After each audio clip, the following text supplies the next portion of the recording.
कामचोर बहू। कांता बहन की दो बहुएं थीं, बड़ी कल्पना और छोटी प्रिया। कल्पना का जैसा नाम वैसा ही काम। सारा दिन कल्पनाओं में रहती, ना कोई काम करती ना कोई धाम। अरे कल्पना बहू, जरा अच्छी सी चटनी पीस दे, आज कुछ मजेदार खाने का मन है। पेट में जलन हो जाएगी माँ जी बुढ़ापे में, और वैसे भी मेरा काम करने का वक्त शाम का है, अब प्रिया को ही बोल दो। इतना कहकर कल्पना वहां से चली जाती है। कांता कल्पना के ऐसे रवैये से काफी परेशान रहती हैं। मैं बना देती हूँ माँ चटनी, ऐसा बोलकर प्रिया माँ को चटनी बनाकर प्लेट में खाने को देती है कि तभी वहां कल्पना आ जाती है। अरे वाह चटनी, जरा चक्कर तो देखूं, बड़े दिन हो गए। अरे नहीं बहू, तू तो रहने ही दे चटनी खाना, पेट में जलन हो जाएगी।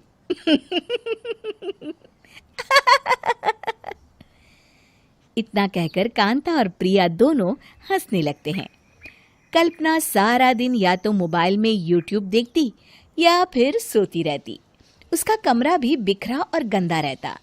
एक दिन कल्पना का पति अशोक उससे कहता है, अरे कल्पना, जानवर भी उस जगह को साफ कर लेता है जहां वो बैठता है, तुम तो इंसान हो, कैसे इतने गंदे कमरे में रह लेती हो? देखो सारा सामान यहाँ वहां बिखरा पड़ा है।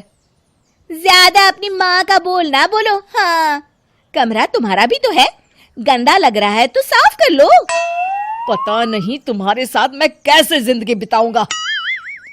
इतना कहकर अशोक वहां से चला जाता है। कल्पना बस खाना खाने कमरे से बाहर आती और फिर से कमरे में चली जाती। इससे कांता बहन काफी परेशान रहती। एक दिन प्रिया कांता से कहती है, माँ, मैं सारा दिन काम करके थक जाती हूँ, आप कल्पना दीदी से कहिए ना कि सुबह और शाम का काम बांट ले। मैं तो अब सिर्फ एक वक्त का ही काम करूँगी। हाँ। अरे तू वो भी ना करना, एक बहू तो कामचोर थी ही, दूसरी भी आ गई काम ना करने के बहाने लेकर। तभी वहां प्रिया का पति रमेश आ जाता है। माँ, मैं देख रहा हूँ भाभी कोई काम नहीं करती, प्रिया सारा दिन घर और रसोई का काम करती है, अब कुछ करो ना माँ। कांता मन में कुछ सोचती है और कल्पना के पास जाती है। कल्पना फोन पर मेकअप करना देख रही होती है। कल्पना, तुम सारा दिन बस मोबाइल देखती हो, घर का कोई काम भी कर लिया करो। प्रिया सारा दिन काम करके थक जाती है।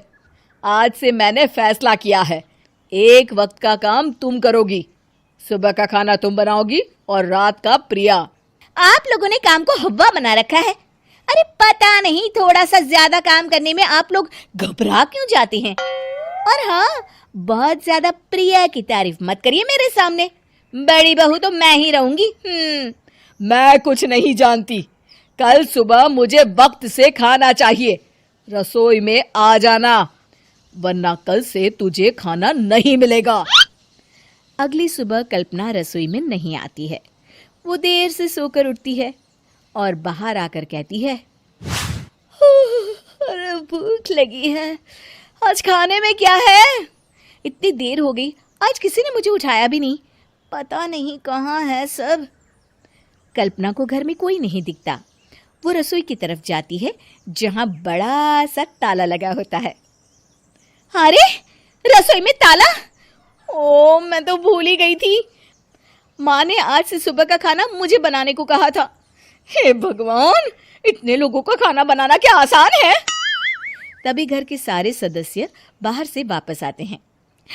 वाह माँ जी, मजा आ गया छोले भटूरे खाकर।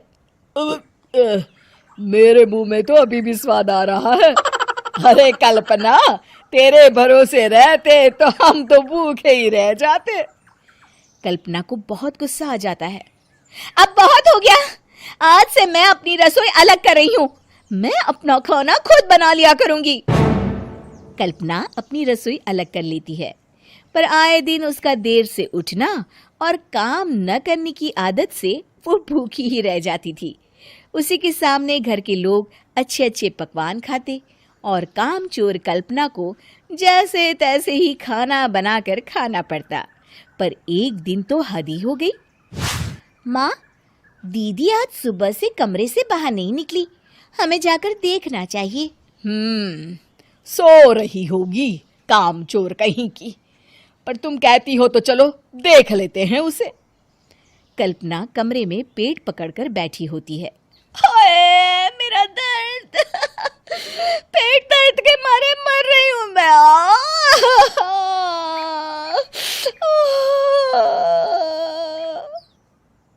अरे दीदी, क्या हुआ? पेट में दर्द क्यों हो रहा है? डॉक्टर को दिखाया आपने? माँ। कल्पना खड़ी होती है और माँ जी के पास आती है। मुझे माफ कर दीजिए, अब से मैं सारे काम में मदद करूंगी, कभी आलस और काम चोरी नहीं करूंगी। हाँ हाँ, वो तो ठीक है, लेकिन अचानक क्या हो गया जो तू काम करने को तैयार हो गई? कामचोर कल्पना। माँ, लगातार बासी और उल्टा पुल्टा खाना खाने के कारण मेरे पेट में इन्फेक्शन हो गया है। काम न करना पड़े इसलिए मैं 2 दिन का खाना एक दिन ही बना लेती थी। बासी और खराब खाना खाने के कारण लेने के देने पड़ गए। पेट में दर्द हो रहा है। चलो अच्छा हुआ, देर आए दुरुस्त आए।